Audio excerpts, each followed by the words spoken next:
Hi, it's Dwyer, gamblersadvisory.com, dwyervip.com. Today is October the 27th, 2017.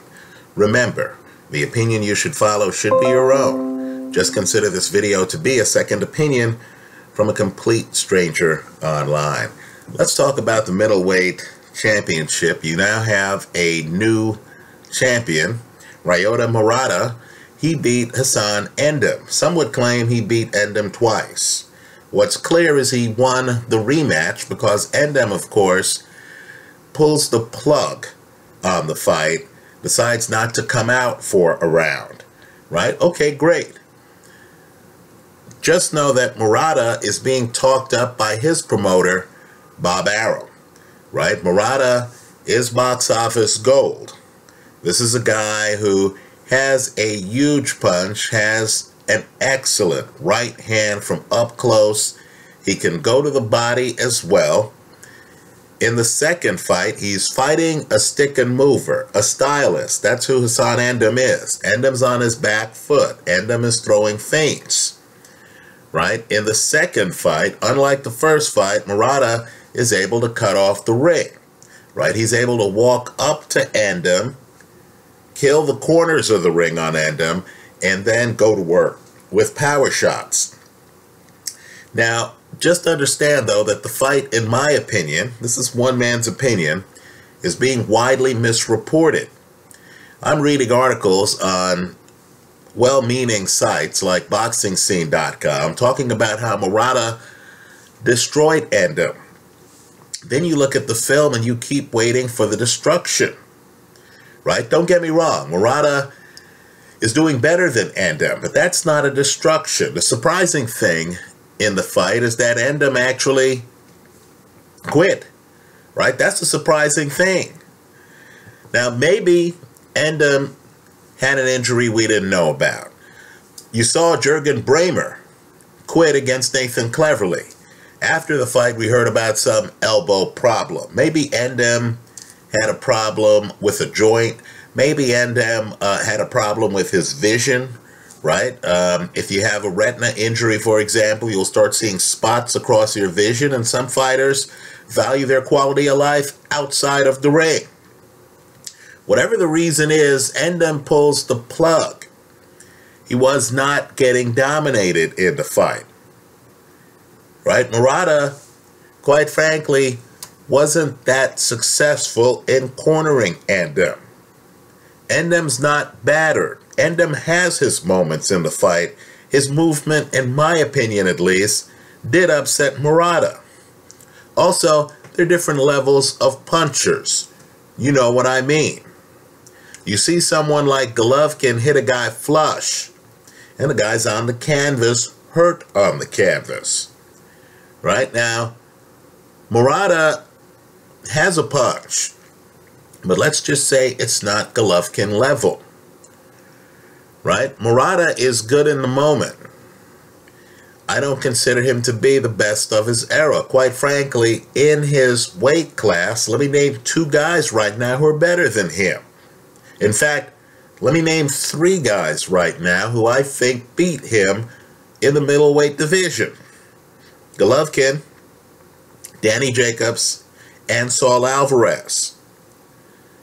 Right? So, Murata has expressed his hope of fighting Golovkin, and I respect him for it. You want to be the best? Take on the best. These fighters, quite frankly, don't know how good they are. They have sycophants around them, right? People who are paying their rent and their mortgage based on the fighter's earnings around them, telling the fighter how great the fighter is. Right? The fighter really doesn't know. Some fighters want to be great. Murata clearly wants to be great. He wants to take on the best. But as my mother used to tell me, be careful what you wish for. Golovkin's people have issued a statement that they're willing to travel to Japan to fight Murata in his backyard. Right? I believe they spot an easy payday. Let's think it through here. Endem is back foot. Murata goes looking for Endem. Could Murata really go looking for Golovkin? Understand too, Murata is methodical. He's not sudden. This is not a Sean Porter situation where the guy's across the ring, suddenly the guy's smacking you like Porter smacked Paulie Malignaggi. Right? Malignaggi wants to fight Conor McGregor. He doesn't want the rematch with Sean Porter. Right? Golovkin is going to see Murata coming from 1,000 feet away. Golovkin is a master at spacing and distance. Golovkin's not going to be moving around the ring like Endem. Golovkin carries a threat of a big punch that Endem doesn't carry. Right? So, all I can say is, you just saw Saul Alvarez run for several rounds, right? Rounds 4 through 10 at a minimum against Golovkin. And Alvarez hits harder, in my opinion, than Murata does. If Golovkin forces Murata on his back foot, folks, that fight is over. Just know, I congratulate Murata for winning a share of the title at 160 pounds. If I'm him, I'd be careful. In fact, let me throw another guy at 160 who I feel beats Murata. And that's Jamal Charlo. Right? So let's see what Murata does here, because he wants to be great. I believe this is the kind of fighter who wants to fight the big names. If he doesn't get Golovkin, and let's face it, Canelo has a rematch clause in the contract. Who knows if Canelo, who waited years to face Golovkin, exercises that rematch clause. Right? So Golovkin might be contractually tied up. If he is, I'll be surprised if Murata then doesn't face a Jacobs, a Charlo, a Canelo, right? Because again, this guy wants to be great. Now that's the question I want people to pose to Anthony Joshua. When you're pulling 90,000 people, understand the 90,000 people expect you to be more than Swen Aki. Right? A guy with an unbeaten record who, when you look at the resume, it's a bit thin. Right? He doesn't pivot during his career and decide, okay, I'm going to fight the best in the division. If he believes he's the best, Aki never pivots and says, I'm going to fight the people who fans believe are the best. Because I need to know. Now with Joshua, he must think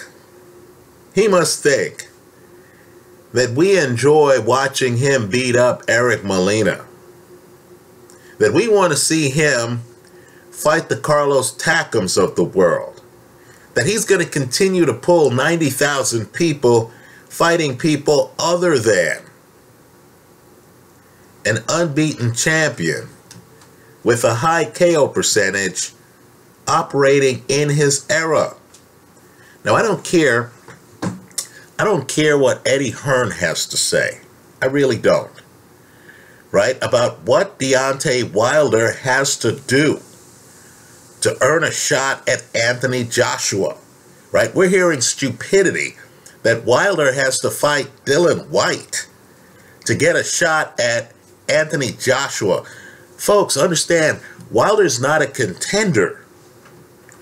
He already has the belt. This is an unbeaten champion. What's Eddie Hearn going to do next? Tell unbeaten champion Joseph Parker who to fight?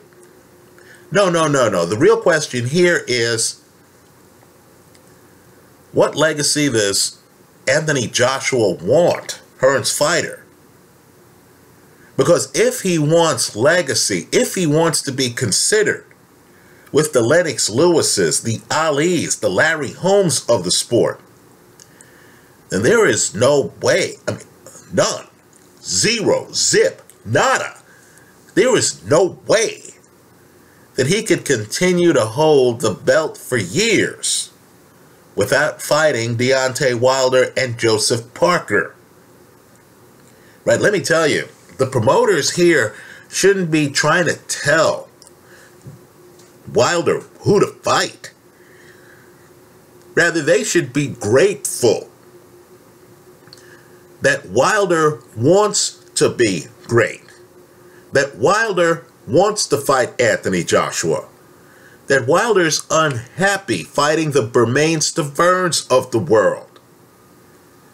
Right? That Wilder's not content with an unbeaten record and a major championship.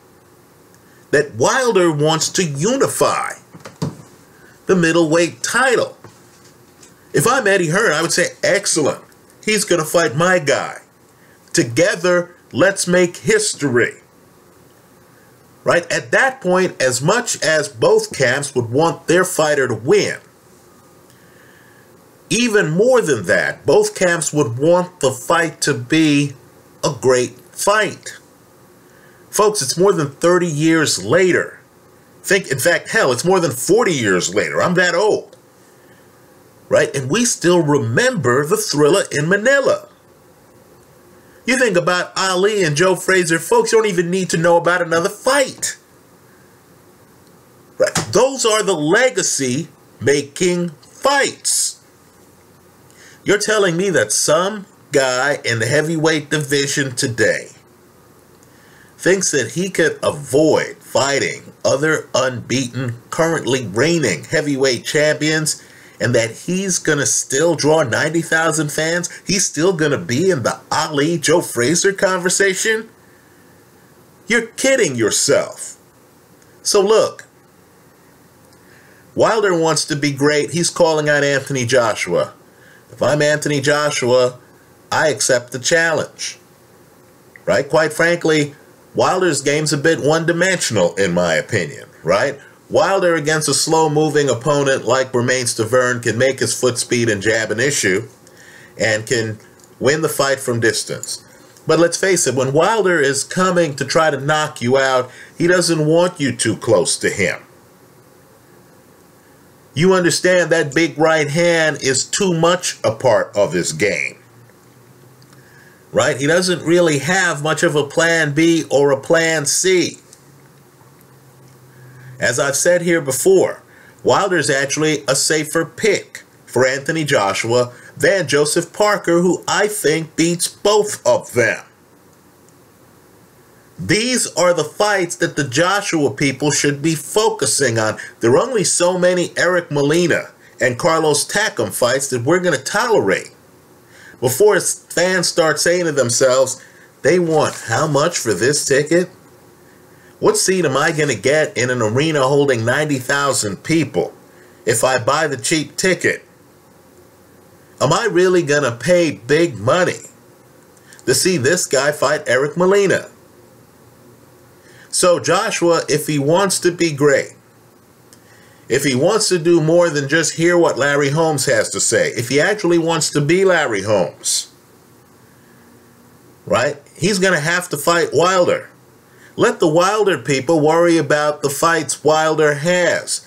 Don't start making demands about Wilder fighting Dillian Whyte. Who's Dillian Whyte? Don't get me wrong, I respect his talent and stuff like that.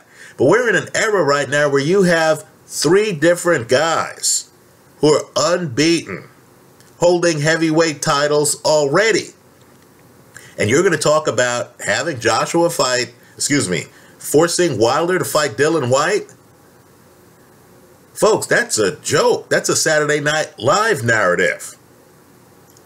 Right? Eddie Hearn should be on the phone with the Wilder people coming up with the logistics on where that fight takes place. You know, Joe Calzaghe came out with a statement saying, look, I feel Anthony Joshua beats Wilder. Right? Anthony Joshua may well beat Wilder. If he does, I'll tell you what, the 90,000 fans are going to grow in number. Those ticket prices are going to go even higher. So, forgive me, but sometimes boxing gets even sillier than one can expect.